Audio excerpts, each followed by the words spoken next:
राखी यानी कि रक्षाबंधन हम इंडियंस का एक बहुत ही पॉपुलर और बहुत ही एक प्यारा सा अफेक्शनेट टाइप का एक फेस्टिवल है। हर भाई बहन इस दिन के लिए बहुत उतावले रहते थे। मेनली बहन, वो अपने भाई को राखी बांधेंगे, उनसे आशीर्वाद मिलेगा, गिफ्ट वगैरह मिलेगा। एक खुशहाल सा भरा एक त्योहार है ये। लेकिन कौन जाने कि इन खुशियों में ऐसे बहुत से दर्द डूबे रहते हैं। बहुत से दर्द ऐसे दब जाते हैं जिसका पता कभी चलता भी नहीं है। ऐसा ही एक स्टोरी मैं आप लोगों को आज बताने जा रहा हूँ। सो hi guys, my self Dev the story teller.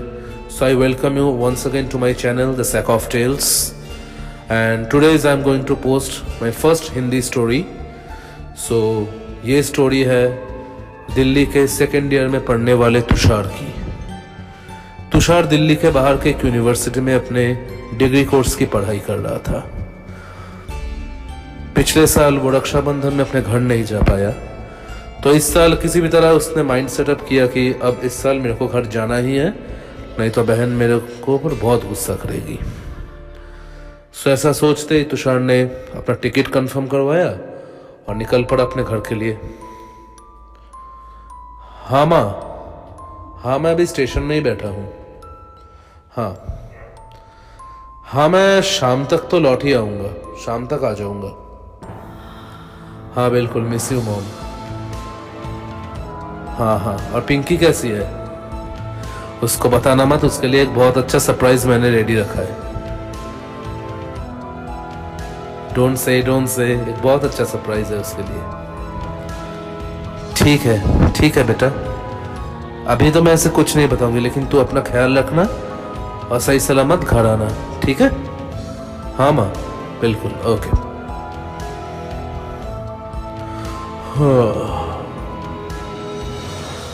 ऐसे ही तुषार बैठा हुआ था रेलवे स्टेशन पे, ट्रेन के इंतजार में। यार पता नहीं कब ये ट्रेन आएगा। अरे ये कौन है? अचानक तुषार को देख रहा है कि दूर से एक छोटा सा लड़का एक फटे पुराने कपड़े में, एक हाफ पैंट में और एक नॉर्मल से चप्पल में उसके तरफ तेजी से देख रहा है। उसके तरफ से देखे ही जा रहा है। तुषार को थोड़ा अनकंफर्टेबल लगा। क्या है ये? पता नहीं ये लड़का मेरे तरफ क्यों देखे जा रहा है।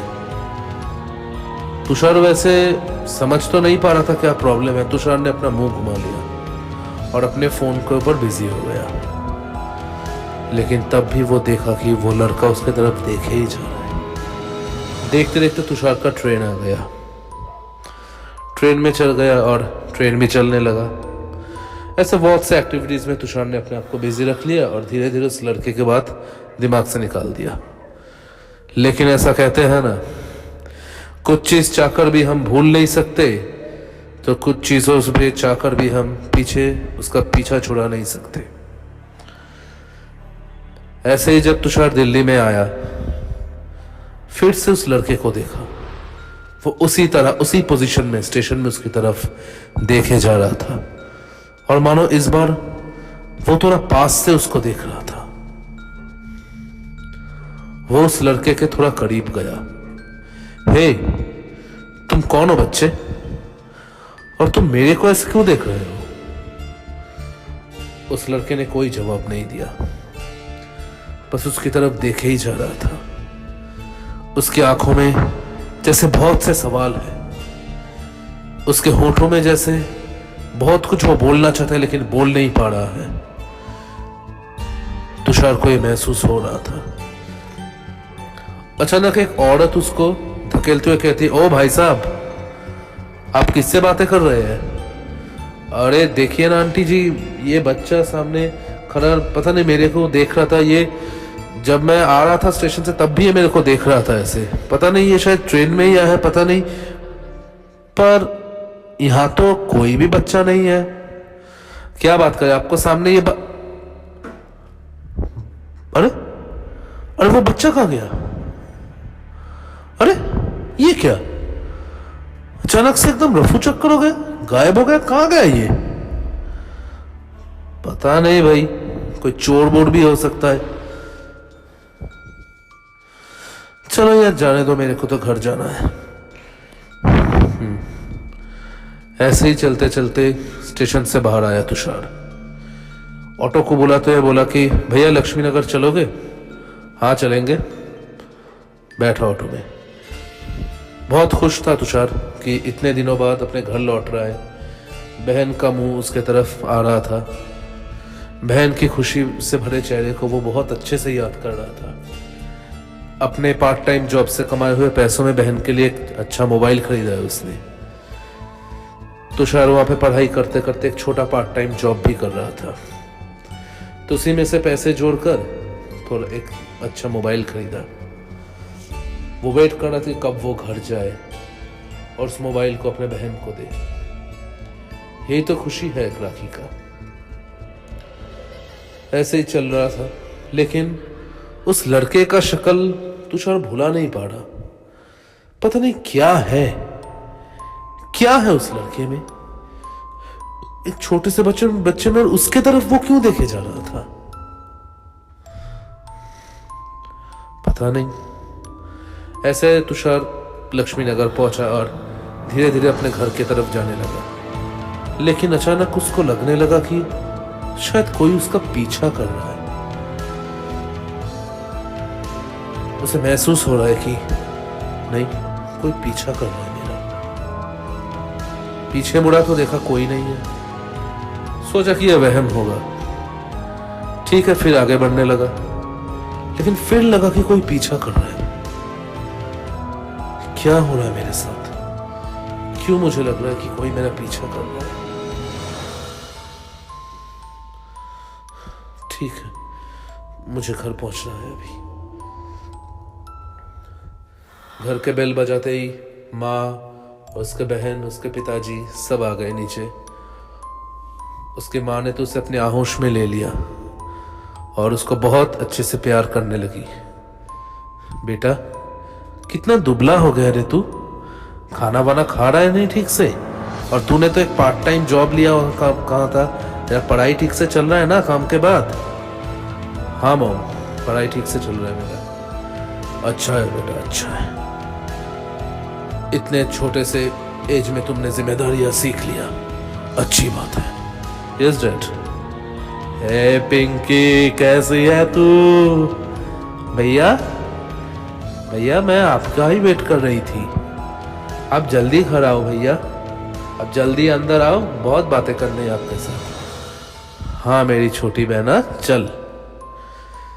राखी का ओकेशन हम शाम को मनाएंगे, अभी थोड़ा गप्पे कर लेते हैं। ऐसे 2-3-4 घंटे चले गए।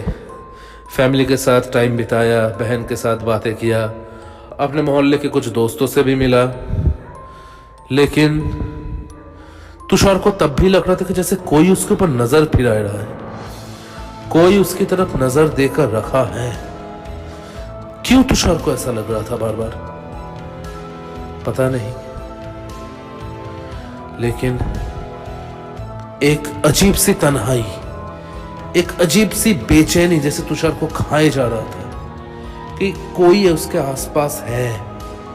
उसे नजर नहीं आ रहा, लेकिन वो उसके आसपास है।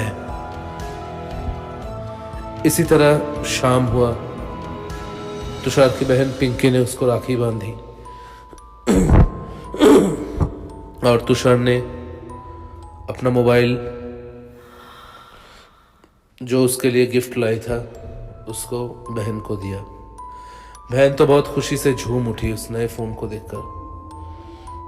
अरे यार, तू तो मेरी छोटी बहना है, तेरे लिए तो कुछ भी कर सकता हूँ, तेरा भाई कुछ भी कर सकता है तेरे लिए। माँ बाप भी बहुत खुश हुआ, बहन तो खुशी से झूम उठी कि उसको इतना अच्छा भाई मिला। ऐसे ही तुषार भी बहुत खुश था। थोड़ी देर के बाद तुषार ने सोचा चलो एक दौड़ा लगा कर आते हैं। उसने अपना साइकिल लिया और बाहर निकल गया। वैसे 3 दिन की छुट्टी लेकर ही वो आया है, उसके बाद उसको वापस जाना होगा। ऐसे ही साइकिल चला रहा था। साइकिल चलाते चलाते वो एक गली में गया। वहाँ पे जाकर एक चाय की दुकान के सामने वो जाने ही वाला था। अचानक उसको दूर से ऐसा कुछ दिखा जिससे उसके रोंगटे खड़े हो गए। ये क्या, ये क्या, ये तो वही बच्चा है। लेकिन ये यहां कैसे आ गया? आज मुझे इसका पता लगाना होगा कि क्या राज है यहाँ का, इस बच्चे का राज क्या है। वो बच्चा जैसे अपने आंखों से उसे बुला रहा था कि आओ आओ। तुषार कुछ सोचे समझे उसके पास गया और उससे पूछा कि तुम क्या चाहते हो, मेरे पीछे क्यों पड़े हुए हो? तुम कहां चले गए थे? भैया, भैया नहीं, मैं तुम्हारा भैया नहीं हूं। भैया, ये राखी अपने बहन ने बांधी है। हाँ, ऑफ कोर्स। मेरे बहन के लिए मैं आज एक अच्छा फोन लेकर आया था, उसको गिफ्ट दिया मैं। आपका बहन आपसे बहुत प्यार करती है ना? ऑफ कोर्स, में पूछने वाली क्या बात है। पर तुमने राखी तो नहीं बांधी। भैया, मुझे कौन राखी बांधेगी? कौन राखी बांधेगी? क्यों, राखी नहीं बांध सकता कोई तुम्हें? तुम कहना क्या चाहते हो? लेकिन तुम ऐसे मेरे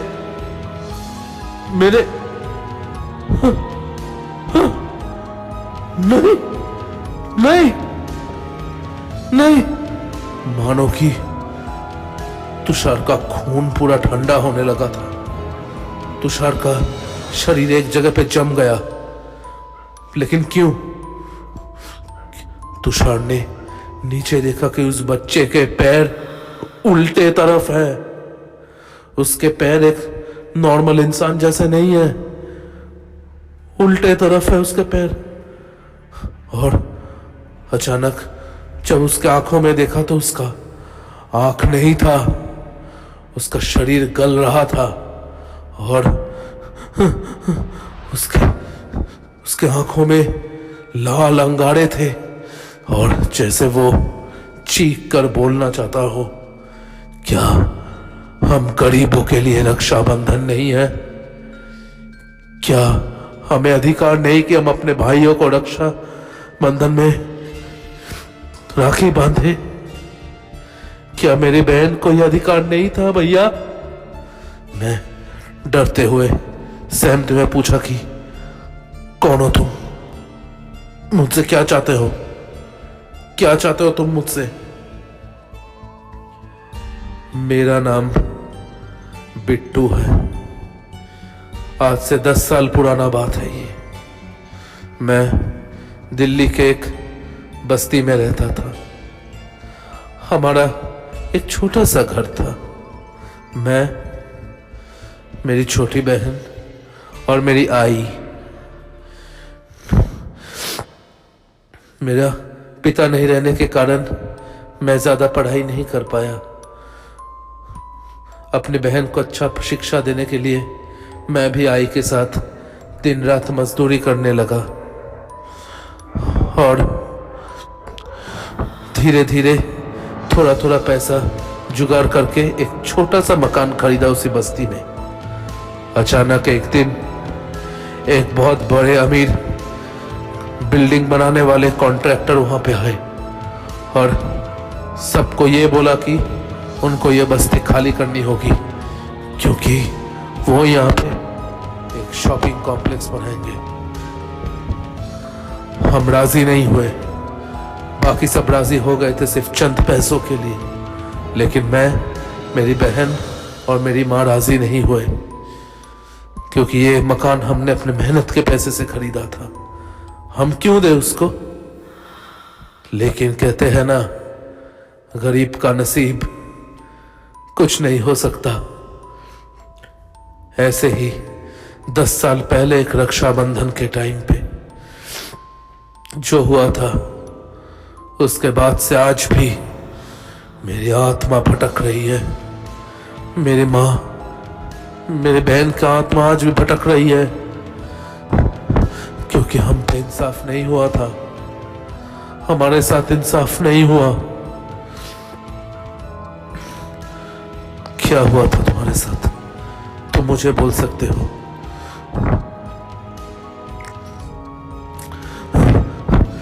इस रक्षाबंधन के टाइम में जब सब बस्ती छोड़ने को रेडी थे और हम लोगों ने नहीं छोड़ा, तो हमसे बदला लेने के लिए उस कॉन्ट्रैक्टर ने हम लोग को एक साथ खत्म करने के लिए सोचा।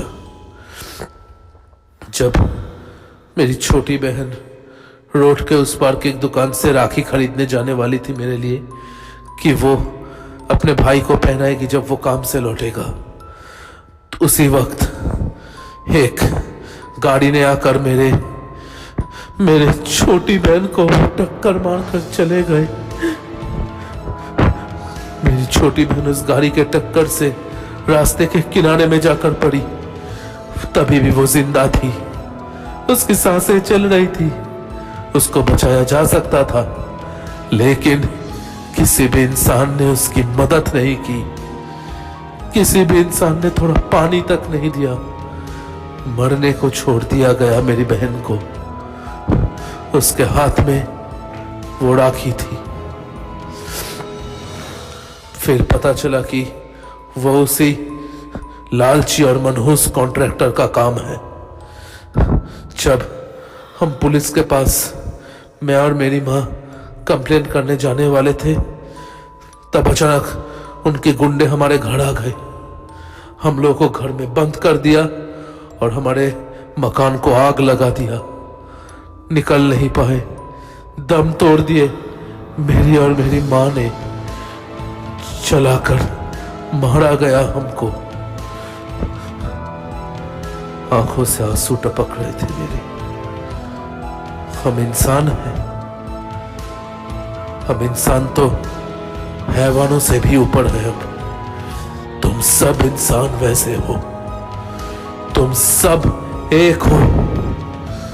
आज मैं तुम्हें नहीं छोड़ूंगा, मैं तुम्हें नहीं छोड़ूंगा, कभी नहीं छोड़ूंगा मैं तुम्हें। वो अपना लंबा हाथ मेरे ऊपर डालने वाली थी।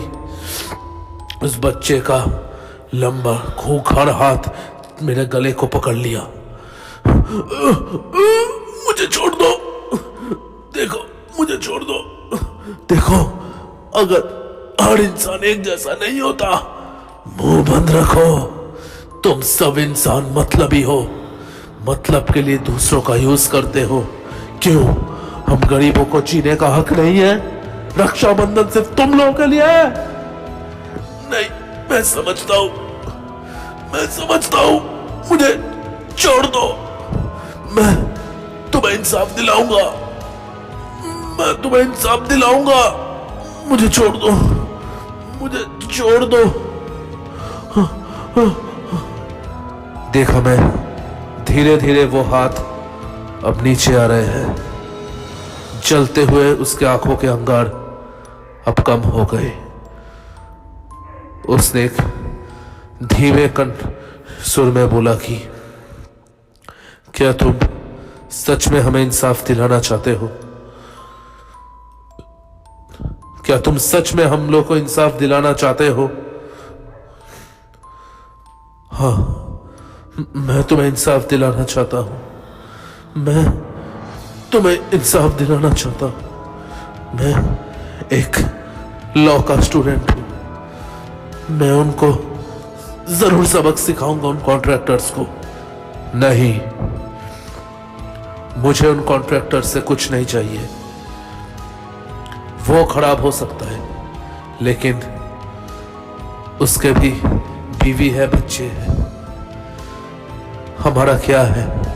हम तो गरीब थे, हम लोगों की तो कोई जिंदगी नहीं है ना।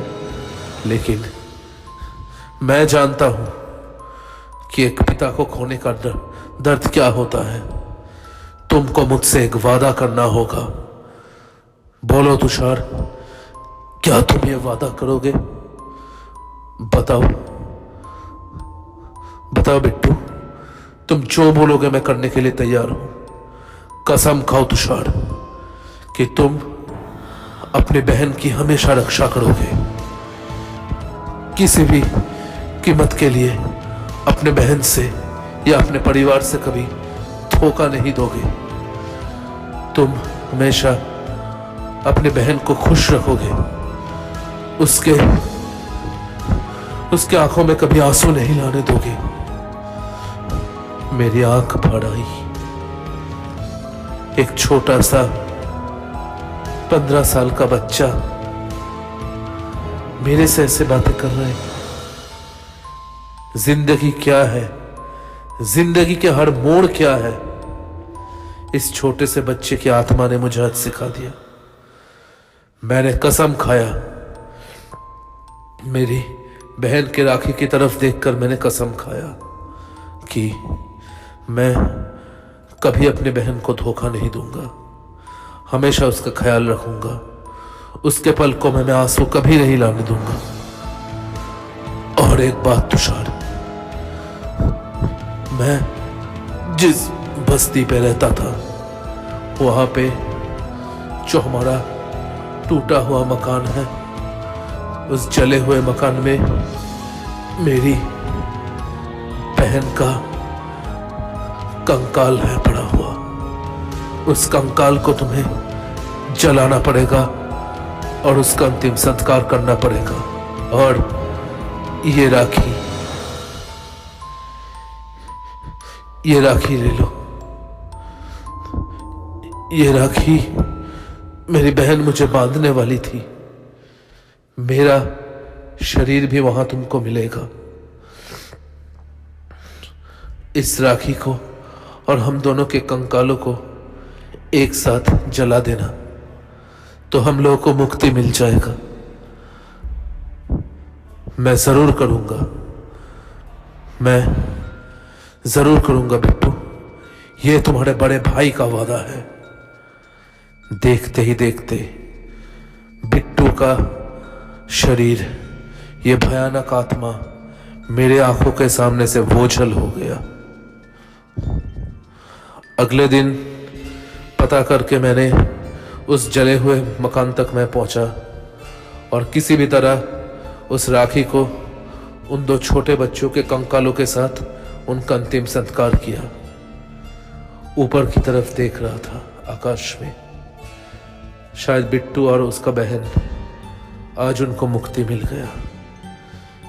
किसी न किसी दुनिया में वो भी आज रक्षाबंधन मना रहे होंगे,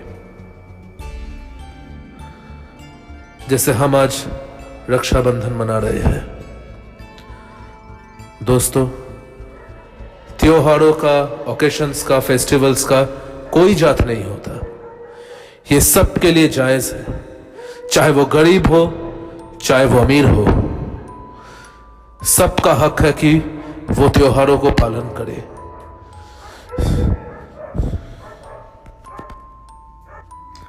त्योहार कोई जात पात नहीं देखते, सबका हक है कि वो अपने भाई को राखी बांधे। इसमें अमीर गरीबी के इन बैरियर्स को कभी नहीं लाना चाहिए। सो गाइज, आज के लिए इतना ही। आई होप तुम लोगों को ये स्टोरी बहुत अच्छा लगा होगा। So from now onwards, as I said, कि मैं हर वीक पे स्टोरीज में 3 डिफरेंट लैंग्वेजेस में लाऊंगा, जो है Bengali, Hindi and English. So next story will be in English. So if you guys like this stories, please like it and subscribe my channel. मेरे channel को सब्सक्राइब कर दो और अपने फ्रेंड्स सर्कल में, कम्युनिटी में इसको शेयर कर दो ताकि मेरे को ग्रो होने में मदद मिले। प्लीज़ अपने इस भाई को, मैं सब बहनों को अपने बोलना चाहूँगा कि मेरा चैनल सब्सक्राइब कर दीजिए एंड इस भाई को बड़े होने में थोड़ा हेल्प कीजिए। So till now, stay safe, stay cool, stay happy and wish you all a happy Raksha बंधन।